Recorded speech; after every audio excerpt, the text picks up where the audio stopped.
What's up, everybody? It's Keefy from GhostCultMag.com, and I'm here with Brian and Brendan of Fake Names and many other legendary bands. How are you guys doing today? Very well, thank you. How are you? Thank you. I am terrific.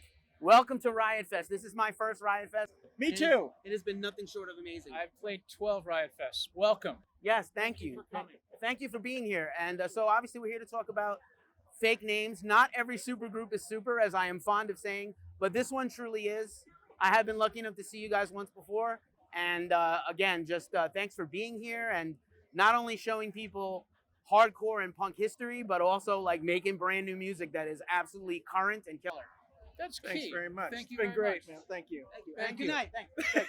Oh, Sometimes, once or twice, I've had those kind of interviews where it's like, oh, no. You're having one right now. It felt like- we're having a thing. Taking the It mic. felt like you were wrapping it up. Word up. You know, I will. In summation. I'm always wrapping it up. That's the secret. But let's talk for real. Like, you know, Riot Fest is a thing that has always supported not just punk, but indie music and all kinds of different subgenres and stuff. And what's really great about it is it does really educate younger fans. I met so many people already today. I try to go out there and talk to the fans, like, who are you excited to see? You guys came up a bunch. Also, some of the newer, younger bands like Turnstile. I was just talking to Code Orange. And so it's really cool to see this cross-section of taste. But you guys are also here to, like, they're going to check out Fake Names, but they're also going to check out all your related historical bands. So it's really cool. That's awesome. Yeah. What a cool twist of fate it is, isn't it? That we're all here at the same time. Yeah, and also it's great. And the only problem we're having is that I can't go see Turnstile because I'll be playing. I know. They're actually, I just think they're fantastic. Aren't they? Yeah, man, that's the number one band I was hoping to see. And Yeah. although Quicksand were fucking off the hook, man. Yeah, I am That was I am a native incredible, New Yorker incredible set. originally, and Walter is one of Walter's my a idols. hero, man. He's doing 3 sets this weekend. I'm having a hard time thinking about just existing. And that guy's gonna play 3 different sets with 3 different bands, full album plays this whole weekend. Shout out to Walter. I We love just like Walter. to be clear that I played 2 sets with 2 You different bands 2 years ago. Yes, you so, did. I mean, Okay. I'm no Yes, you did. Walter Schreifels. He's Yeah, a but- Walter Jr. No, these guys are no slouches. We're gonna link everything in the description and tag all the bands like we always do. And you're gonna be like, oh, word? Fake Names, right? This music is incredible, and I really I love that it's like I said. Not only is a band like this existing, the fact that it's so good defies the odds. Because a lot of it's great that you guys collabed and came together, but it's also great, and it doesn't happen. I'm really honest as a critic. A lot of these groups come together, which is amazing, but they don't always last and they don't always sustain. You were so nice. Thank you very much. You're too Yeah. kind. That's awesome. We're just kind of making it up as we go along. Yeah, I hanging felt- out with old friends. Yeah, there's a and kinship. Dennis. Yes. Oh, Dennis. Dennis is amazing. And our new friend Dennis. Dennis is a wild card. I've met and interviewed Dennis before in Wild Brooklyn. guacamole. He is amazing and wild. And actually, the thing with Dennis is he's in so many bands. The publicist doesn't even list them all. They don't count. They're like, you know what? We'll stop at 2 for everybody. So we don't I'm sure Dennis is very humble, actually, from what I've time I spent with him in person and talking to him about hardcore and his love for this. But yeah, what a phenomenal thing for us to get this band. It's a gift, honestly, for modern music lovers and fans of old school punk rock and everything else. So you got this festival. What else is on tap for you guys? Oh, no, it doesn't end today. Right. It ends in 2 days in Okay. Toronto. Yes. Then we're going to teach them a little something about pedigree and fake names. There you go. We're going to play Toronto for the first time. Oh, nice. Very nice. It's supposed to be a fine city. Yeah, and I assume that we will regroup for further adventures in 2024 as they come. Right. I know the touring is very expensive and difficult right now. Have you faced any obstacles that make you hopefully not regret this choice? Oh, no. The key is to make no money. And we've proven to be able to do that every single time. Sick. So it's really about fun is what you want. That's actually really funny because I did the Punk Rock Museum in May when I was in Vegas for another festival, and I had Greg do the tour, and he also said the same thing. He's like, money, we made a little. Like, amazing. No, I meant none. Oh, none. He's like zero. Zero. I think Actually negative. Yeah. Yeah. But we heard a lot of stories about like guitars left on top of roofs of cars and stolen amps and gears and stuff like that. But yeah, like I said, this is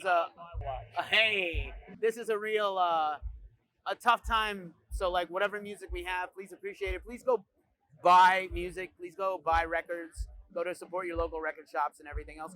How do you guys listen to music these days? How did you discover Turnstile? Was it streaming? Was it listening to a record? Somebody told you? I saw them play in a church in DC at a festival probably like in 2016, 2017. But I know I was already late. Like they were already amazing, and everyone's like, "You got to see this band." So I wasn't that cool. I was just a little bit. How about you, Brendan? How did I find out about them? Yeah. Just mutual friends who said, no, you have to see them. You have to go see them. And they were like, I mean, they're just a force to be reckoned with at this point because they are like, they've actually broken through and to be like a mainstream, like everybody likes them. They're having their moment, but also in a way, like allowing hardcore to have another moment with like some really young people, which is really exciting. Word. And what advice would you give to them? Because actually they are now facing, because they're becoming so ubiquitous. I'm going to throw a big word at you for the late afternoon on a first day of a festival. Tomorrow I will have no good words.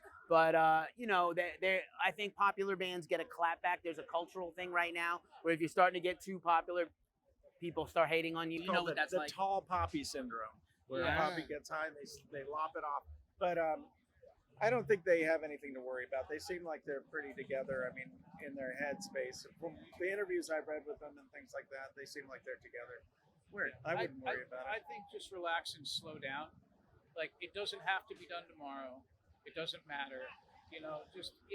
Also this for me, who I've done this for so long, I spent a lot of time not like kind of on the ride without watching what was going on because I was so focused on we're getting to the next city, we're doing this and that. Sit back. Yeah. Like, go have a coffee. Like, see where you are. Meet people who aren't at the show. Like, who don't know who you are. Be a tourist. Don't care.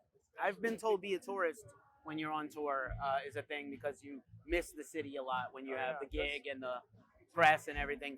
Go see some art.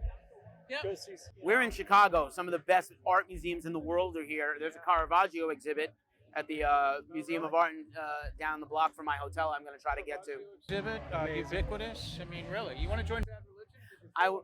I've been trying all my life to join a top tier punk band, but I always was more of a metalhead. But all my friends are punks, and they were telling me like, cut your hair and play 4 chords. You'd be better off.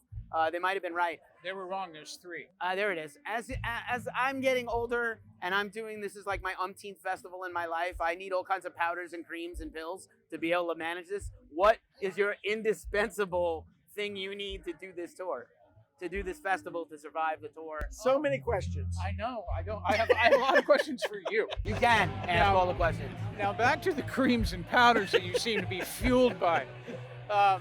For me, what you need to do is be fucking grateful. And that's it. Like, I can't believe I still get to do this, and I'm sitting here with a bunch of friends from high school, and that's what makes me want to get up and do this. Yeah. Drink a lot of water and get a lot of sleep, and don't do too many drugs. Yeah, stay off the drugs, but... You guys look phenomenal. I did not take care of this. I did not expect to be here at this in 2023, and I did not take care of whatever this is. You guys look fantastic. I think it is important to realize that it's a long life. You can live a long life and take care of yourself. That seems like a really good time to end. Brian and Brendan of Fake Names, thank you for hanging out with Ghost Cult. Thank you for doing what you do. I really deeply appreciate you guys. Thank you.